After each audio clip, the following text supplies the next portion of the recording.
नमस्कार, बहुत स्वागत है आपका।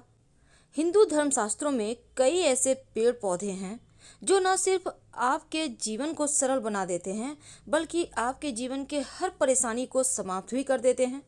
तो आज हम बात कर रहे हैं सफ़ेद आक, जिसको हम मदार कहते हैं। आपके आसपास ये पेड़ मिल जाएगा। तो ये जो पेड़ है, इसके पत्ते, इसके पुष्प, इसके जड़, हर एक की एक तांत्रिक प्रयोग होता है। टोटके किए जाते हैं जीवन की परेशानियों से मुक्ति पाने के लिए, धन आने के लिए। वैसे तो कई बार लोग कहते हैं आक का पौधा विषैला है। हालांकि यदि आक का सेवन उचित मात्रा में किया जाए तो फिर जटिल से जटिल बीमारियां भी दूर होती है, लेकिन ये किसी वैद्य की शरण में रहकर ही करें।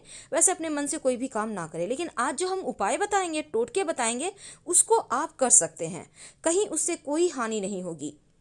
शास्त्रों के अनुसार आक के पेड़ की पत्तियों को अगर घर के मुख्य दरवाजे के बाहर टांगा जाए तो उस घर पर, उस परिवार पे सदस्यों पर हर बुरी नज़र, दोष दूर रहता है। और आक के वृक्ष पर उत्पन्न होने वाले जो सफ़ेद पुष्प होते हैं वो भगवान शिव को बहुत प्रिय है और भगवान शिव का पसंदीदा रंग भी है, इसलिए आक का पुष्प शिव जी को बहुत भाते हैं। तो आज हम एक छोटा सा प्रयोग बताएंगे। कई बार क्या होता है, बहुत मेहनत के बाद भी पैसे नहीं आते, नहीं बचते हैं। इसकी वजह से घर में किसी तरह का वास्तु दोष भी हो सकता है या कुंडली के अशुभ ग्रहों का प्रभाव भी होता है। लेकिन उनसे छुटकारा पाने के लिए आक का पेड़ का छोटा सा प्रयोग बहुत फलता फूलता है। तो आज हम छोटा सा प्रयोग आपको बताएंगे। देखिए, अगर जीवन में आपको लगे कि जैसे घर में पैसा ही नहीं टिकता, धन जिस हिसाब से आता है उसी अनुसार चला जाता है, हमेशा रुपये पैसे की तंगी रहती है। अब इस तंगी से बचने के लिए क्या करेंगे? अपने घर के मुख्य दरवाजे पर आक के पेड़ की जड़, याद रखिए आक के पेड़ की जड़। लेकिन कैसे लाएंगे? देखिए, किसी भी आप शनिवार, रविवार, मंगलवार के दिन ला सकते हैं, लेकिन एक दिन पहले निमंत्रण दीजिएगा। कैसे देंगे? सबसे पहली बात तो आप एक सुपारी, एक लोटा जल, एक सिक्का लेकर जाइएगा। पेड़ के पास जल डाल दें जहाँ पर से आपको जड़ निकालना है। एक बात हमेशा ही याद रखिए, पूरा पेड़ मत उखाड़िएगा, थोड़ा सा जड़ लेके आना है। और सिक्का और सुपारी रख दें। फिर आप उनसे कहें कि हम आपको कल लेने आएंगे। इसके बाद अगले दिन सुबह जाइए, थोड़ा सा जड़ निकाल कर ले आइए, उनको प्रणाम कीजिए।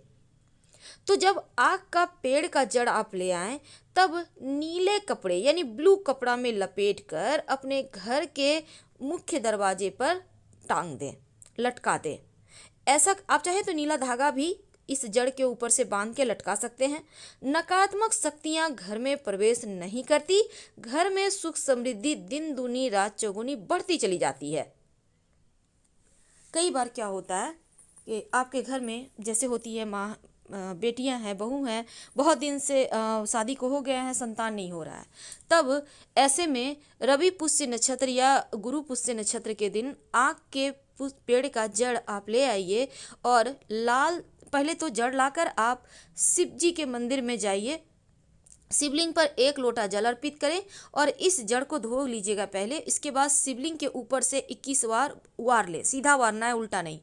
अब इसको लाल धागे के सहारे अपने कमर में बांध लें। शिव जी के आशीर्वाद से 3 महीने में ही खुशखबरी मिलेगी। तो एक छोटा सा प्रयोग है, इसको जरूर करें। अब हम बात करते हैं धन की। कई बार क्या होता है ना, आपकी बरकत रुक जाती है, सारे काम बिगड़ने लगते हैं। तब एक छोटा सा काम करें, आक के पेड़ की जड़ थोड़ा सा ले आइए। अब लाकर गणेश जी के सामने रखें, धोकर रखिएगा। अब पूजा के बाद इस जड़ को अपनी तिजोरी में रख दें। जो भी धन की बाधाएं हैं ना, वो समाप्त हो जाएगी। वैसे सफ़ेद आक का ज़्यादा महत्व है क्योंकि इसका प्रयोग तंत्र विद्या में भी होता है। इसमें जो पुष्प होते हैं ना, अब देखिए जड़ से निकलने वाले जो दूध होते हैं वो भी बहुत सारे जीवन के परेशानियों को दूर करने वाले होते हैं। अगर शुभ मुहूर्त में, जैसा हमने कहा कि मंगलवार, शनिवार के दिन ये प्रयोग करें तो ज़्यादा अच्छा है। वैसे एक छोटा सा काम आप कर सकते हैं।